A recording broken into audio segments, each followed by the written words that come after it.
प्यारे साथियों, इस देश में जिस आरक्षण को रोज बुरा भला कहा जाता है, हालांकि किसी की हैसियत नहीं बुरा भला कहने की, क्योंकि जब आप ये कहते हैं, जब आप एक उंगली किसी की तरफ उठाते तो चार उंगली आपकी तरफ भी जाती है।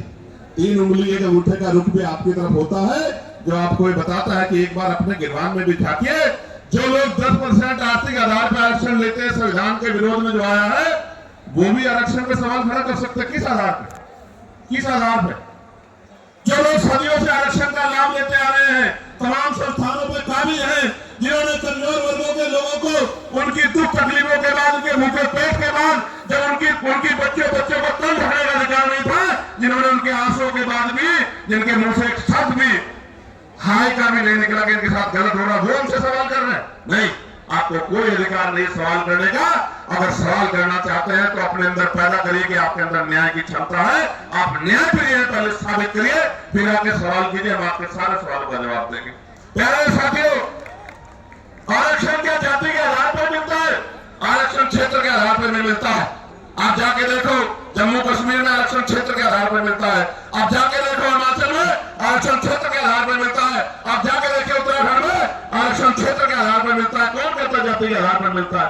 आरक्षण उनको मिलता है जो पीछे रह गए हैं, जिनका प्रतित्व कम है। और इस देश का मैं गारंटी से कहता हूं, कास्ट सेंसर करा के आप लोग डेटा उठा के लाइए, ये डिबेट कीजिए और बताइए आपकी संख्या कम है। मैं गारंटी देता हूं, मैं चंद्रशेखर आजाद जो लोकसभा का सदस्य है और आजाद समाज पार्टी निर्माण कार्यकर्ता, मैं वचन दे कहता हूं, अगर किसी विभाग में आपका आरक्षण कम हुआ, चाहे वो विधानसभा हो या लोकसभा हो या कोई भी विभाग हो, अगर आपका आरक्षण, आपका प्रतिनिधित्व कम हुआ, मैं वचन देकर कहता हूं कि दलित पिछड़ों की लड़ाई को पीछे छोड़ के पहले आपकी लड़ाई लड़ने का काम करेंगे। इस बात का मैं आपको विश्वास दिलाता हूं। मैं संविधान को जानने वाला व्यक्ति हूं, न्यायप्रिय व्यक्ति हूं, इसलिए आपसे कह रहा हूं, तो मगर सच का सामना तो करना ही पड़ेगा।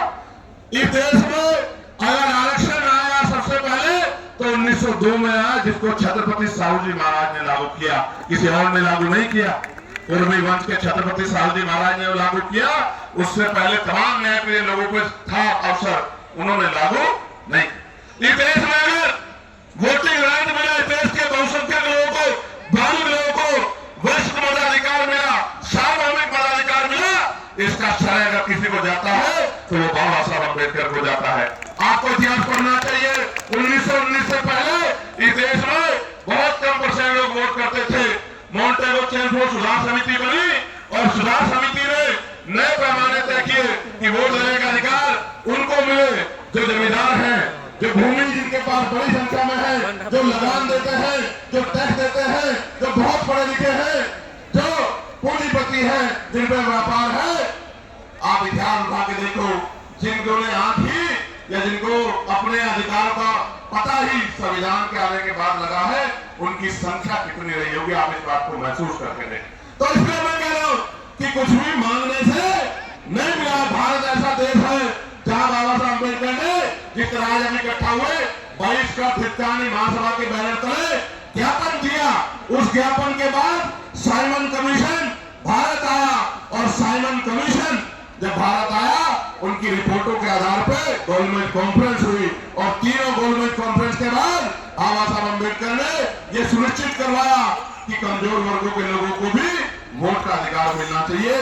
तब इस देश में, और आपको जान के खुशी होगी कि न्यायप्रिय चरित्र जिसे कहते हैं, कि भारत पहला ऐसा देश है कि संविधान के लागू होने के साथ देश की महिलाओं को और गरीब और अमीर तमाम तबकों के लोगों को वोटिंग राइट मिलने का काम हुआ। ये काम अमेरिका नहीं कर पाया, ये काम जर्मनी नहीं कर पाया, ये काम यूरोपियन कंट्री नहीं कर पाई, ये काम इंग्लैंड नहीं कर पाया। ये काम अगर किसी ने किया कि महिलाओं को बराबर का अधिकार मिले, तो ये भारतीय संविधान में बाबा साहब अम्बेडकर ने किया। हिंदू कोड बिल पे इस्तीफा दिया जब महिलाओं को उनके अधिकार नहीं दिला पाए, पिछड़ों को उनके अधिकार नहीं दिला पाए। इसलिए हम तो लंबे समय से उपेक्षाओं से लड़ रहे हैं।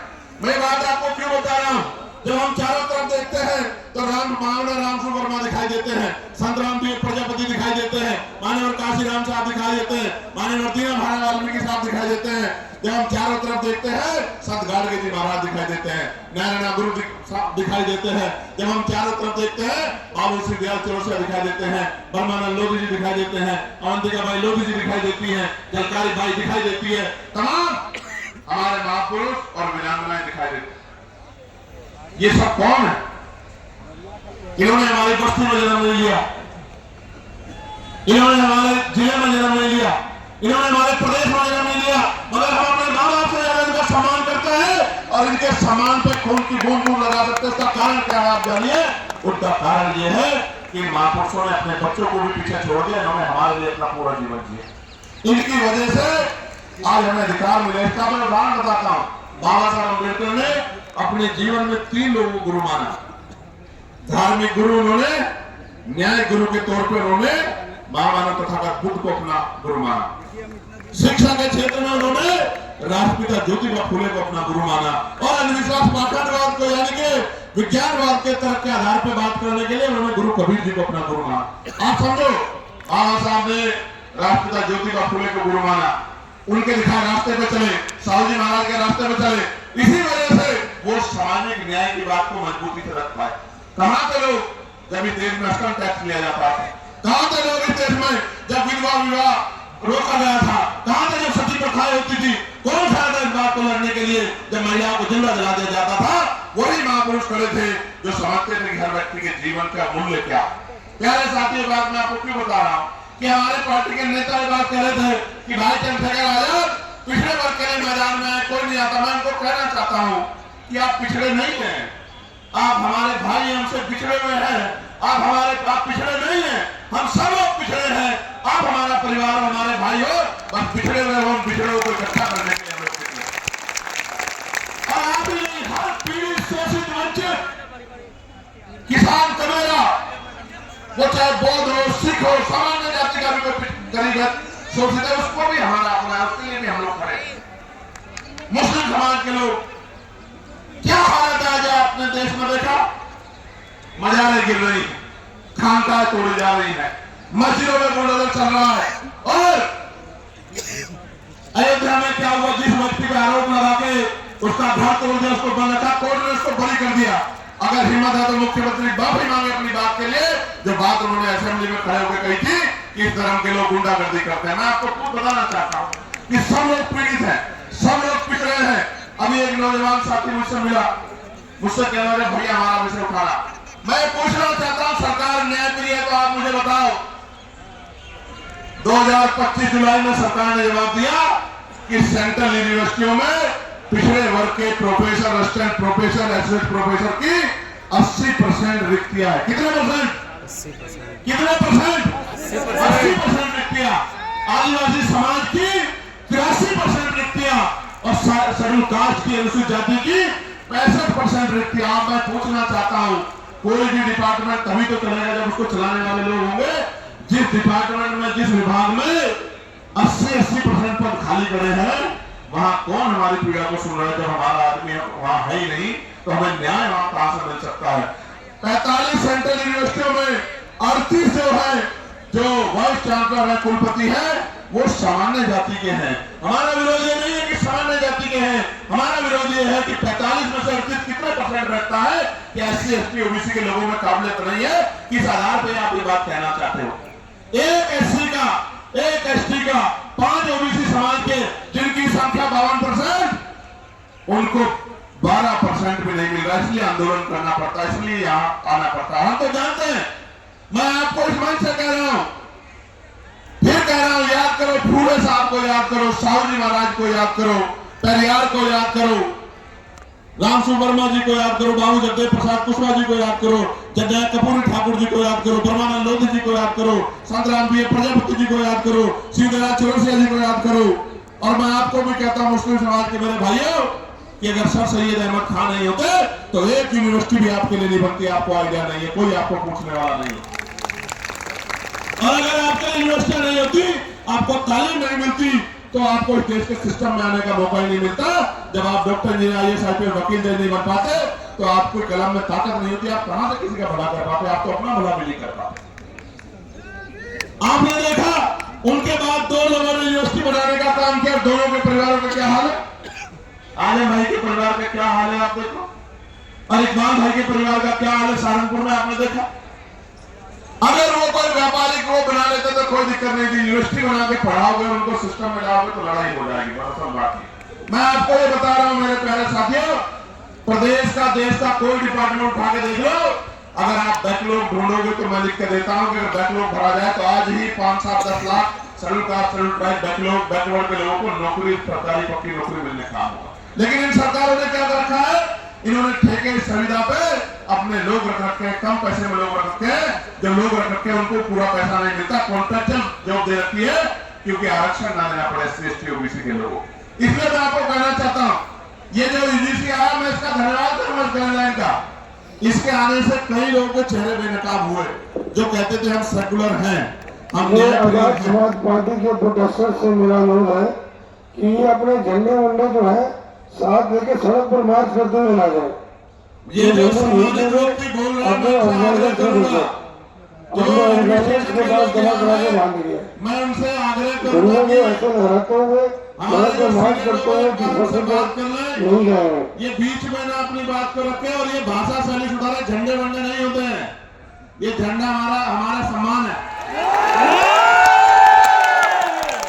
और इस बार अगर ये भाषा शैली में सुधारेंगे तो फिर ये आंदोलन आज ही नहीं, अब आगे कल के लिए भी कह दूंगा, लोगों को अपील कर दूंगा, फिर देख लेना संभाल नहीं पाओगे तो करोगे।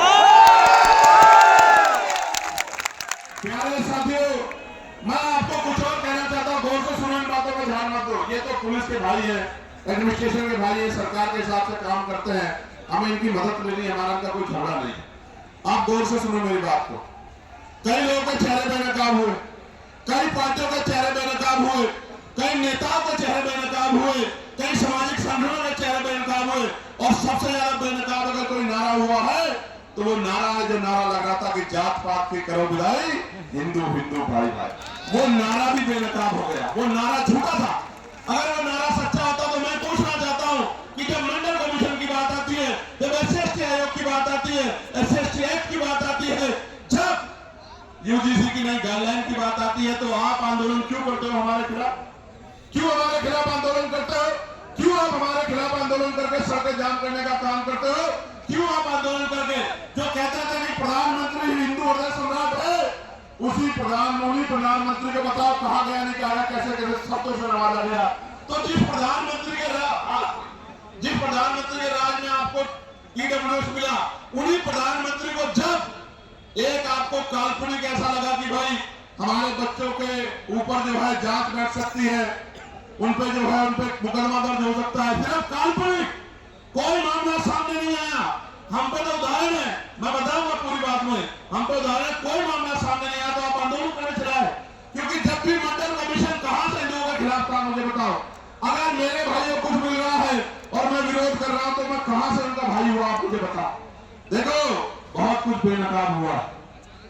बेनकाब ये हुआ है कि जाति सत्य है, जाति सत्य है, और जाति को ठुकराया नहीं जा सकता। जिसको हिंदू हृदय सम्राट कहते थे, उसी को जाति के आधार पर गाली देने का काम कर रहे थे। इसका मतलब जब तक वो व्यक्ति आपका काम करेगा तब तक आप उसको पलकों बिठा कर रखोगे, जैसे ही वो कोई और उनका रोल भी नहीं यूजीसी में तो आप उनको गाली देने लग जाओगे। ये है जाति का सत्य। मैं और बताता हूं, हाथ कंगन को आरसी क्या और पढ़े लिखे को फारसी क्या। कल ही एक मामला हुआ एक बैंक में, दो बेटियां थी, वो एक बेटी कहती है कि मैं ठाकुर और दूसरी बेटी है ब्राह्मण समाज की है। मैं तो तमाम महिलाओं का सम्मान करता हूं, लेकिन आप देखो कि उन्होंने क्यों नहीं कहा कि मैं हिंदू हूं, और दूसरी बेटी ने क्यों नहीं कहा मैं हिंदू हूं। एक ने कहा मैं ठाकुर हूं, दूसरे ने कहा मैं ब्राह्मण हूं, और दोनों अपने अपने समाज से समर्थन मांग रही है, और दोनों के विरोध में एक दूसरे के समाज के लोग गाली बकने का काम करते हैं। इसलिए मैं आपको बता रहा हूं कि वर्ग की बात नहीं है, ये बात जातियों तक जाती है जब आपके अधिकारों पर हमला होता है। और सबसे बड़ी बात देखो, जिनके बच्चों को जो बच्चे मर रहे हैं जिनके, क्योंकि 118% की वृद्धि हुई अपराध में, ये मैं नहीं कह रहा हूं, ये सरकार के आंकड़े कह रहे हैं। अजय एनसीओ आंकड़े कह रहे हैं 118% की वृद्धि हुई। और कानून की ये गाइडलाइन कैसे बनी? सुप्रीम कोर्ट ने ऑर्डर किया कि गाइडलाइन बनाओ यूजीसी को। यूजीसी ने गाइडलाइन बनाई, हमने नहीं बनाई। और उस गाइडलाइन में जैसे ही पिछड़े वर्ग के लोगों को जोड़ा, क्योंकि गाइडलाइन तो 2012 में बनी थी, 2012 में बनी थी, लेकिन जैसे ही पिछड़े वर्ग के लोगों को जोड़ा तत्काल विरोध शुरू हो गया। मैं आपको बताना चाहता हूं कि इस नारे के पीछे अगर कुछ है तो वो पिछड़े वर्ग के लोगों का विरोध है। इस बात को मेरी आप याद रखना। ये सरकारें की सोच पिछड़ा वर्ग विरोधी है और हम इस बात को इसलिए लड़ रहे हैं क्योंकि हम जानते हैं कि राष्ट्रपिता ज्योतिबा फुले हमारे लिए लड़ रहे थे, छत्रपति साहू महाराज हमारे लिए लड़ रहे थे, ईवी कल्याण नायकर स्वामी कार्यालय यादव हमारे लिए लड़ रहे थे, मामला रामचंद्र वर्मा चौधरी महाराज सिंह भारती छोटराम चौधरी चरण सिंह हमारे लिए लड़ रहे थे। इसलिए आज हम यहाँ सीना तान के खड़े हैं कि हम अपने भाइयों को अकेला नहीं महसूस होने देंगे, उनके साथ। क्या है साथियों, यूजीसी की बात हुई है, मैं पूछना चाहता हूं कोई ऐसा प्रोटेस्ट बताओ जो यूजीसी के विरोध में हुआ हो और पुलिस ने उन पर लाठी चलाई हो। कोई एक विरोध आप मुझे बताओ पूरे देश के अंदर, या उनको पकड़ के खींचा हो, या उनके कार्यक्रम में इस तरह से माइक उठा के बीच बीच में कहा हो कि भाई आपके लोग कम है, आपके लोग ज्यादा, कभी हुआ क्या?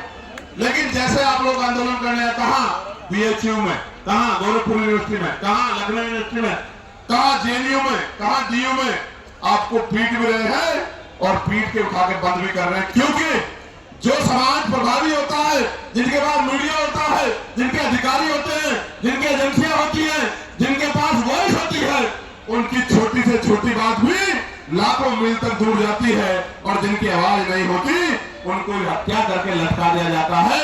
तो चारों तरफ सुनसान, चारों तरफ इस तरह का चुप्पी होती है कि जैसे कुछ हुआ ही नहीं।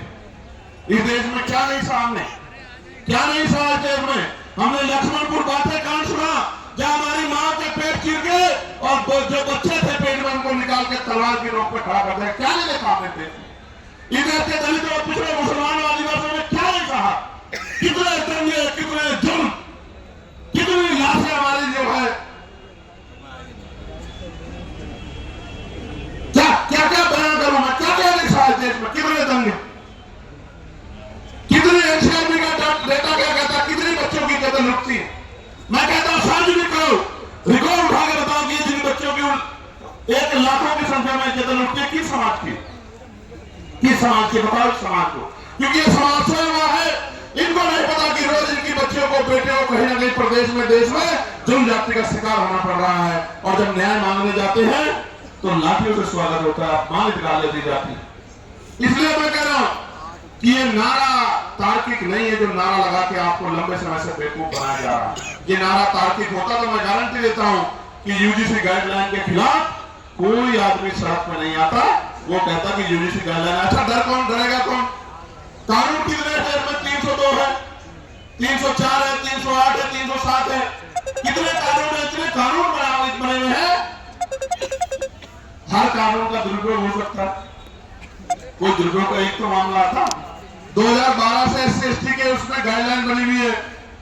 आप पे 10 मामले हैं जो आपके खिलाफ फर्जी दर्ज हो गए हो, कुछ तो होगा आपके पास जिसके आधार पे आप कह रहे हो, लेकिन कोई तथ्य नहीं है।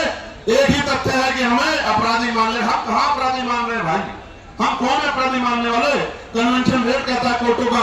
हम तो किसी को सवाल नहीं करते कि जब हाई जुडिशरी में, हाई कोर्ट में और सुप्रीम कोर्ट में हमारा रिप्रेजेंटेशन नहीं होता, हम तो तब भी सवाल नहीं करते। हम जैसा घूंगा भरा कौन लोग होगा? कौन होगा? कौन होगा?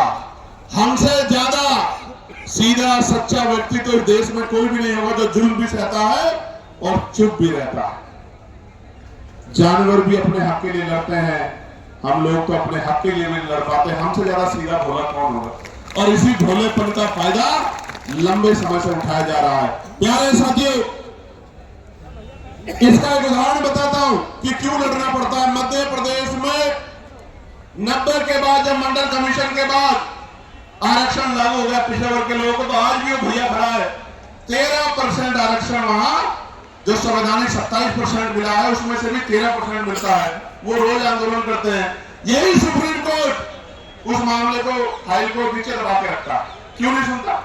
जब आपने एक दिन पहले PI दाखिल हुई और अगले दिन सुनवाई कर ली, तो हमें पीड़ा होती है कि जब 69 शिक्षक भर्ती का मामला उत्तर प्रदेश का सालों भर पड़ा रहता है कोर्ट में, जब 27% रिजर्वेशन का मामला सालों पड़ा रहता है और आप कभी सुनवाई नहीं करते हो। मेरे आज भी याद है जब डिमोशन हुए थे उत्तर प्रदेश में,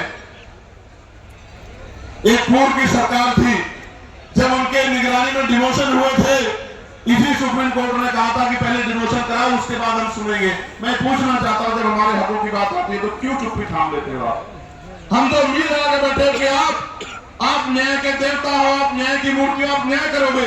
क्या ऐसा गाइडलाइन में जिसमें गाइडलाइन ना पड़ी, आप मुझे बताओ, क्या उसमें आर्थिक रूप से कमजोर वर्गों को उद्देशिका में नहीं जोड़ा गया? आर्थिक रूप से कमजोर वर्ग में सारे सामान्य जाति के बच्चे, तो कैसे सामान्य जाति के खिलाफ हो गया? इसमें महिलाओं को जोड़ा गया है, इसमें दिव्यांगजनों को जोड़ा गया है, कैसे किसी के खिलाफ हो गया?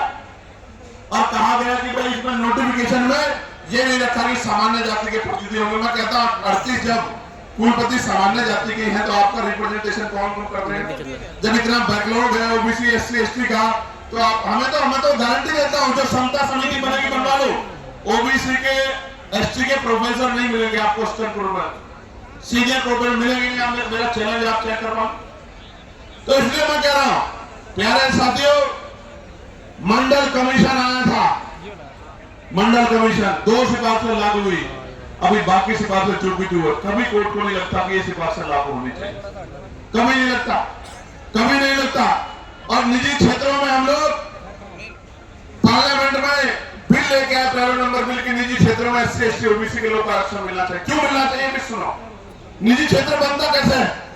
निजी क्षेत्र इस तरह बनता है कि सरकार जमीन देती है, 1 रुपए लीज पे 1000 रुपए की जमीन, फिर उसको लोन देती है, फिर टैक्स में छूट करती है। इस तरह की छूट वो किसानों को, मजदूरों को, गरीबों को, अल्पसंख्यकों को, मुसलमानों को, आदिवासियों को नहीं देती। इतने सब प्रावधानों के बाद तब जाके वो प्राइवेट सेक्टर बनता है। तो जो सारा ही सरकारी पैसे से बना हो, सारा ही सरकारी जमीन पे बना हो, तो उसमें कमजोर वर्गों को हिस्सेदारी क्यों नहीं मिलनी चाहिए? कोई पूछने वाला है क्या? इसलिए हमने कहा कि निजी क्षेत्रों में भी आरक्षण की व्यवस्था होनी चाहिए। और आज इसकी देश की सच्चाई ये है, आपको जानना चाहिए देश की सच्चाई। सच्चाई ये है कि कितने ही जो शहर हैं जिनको कहा जाता है स्मार्ट सिटी, उनमें सफाई कर्मचारी सीवर में उतरते हैं, सीवर में मर जाते हैं। 7,000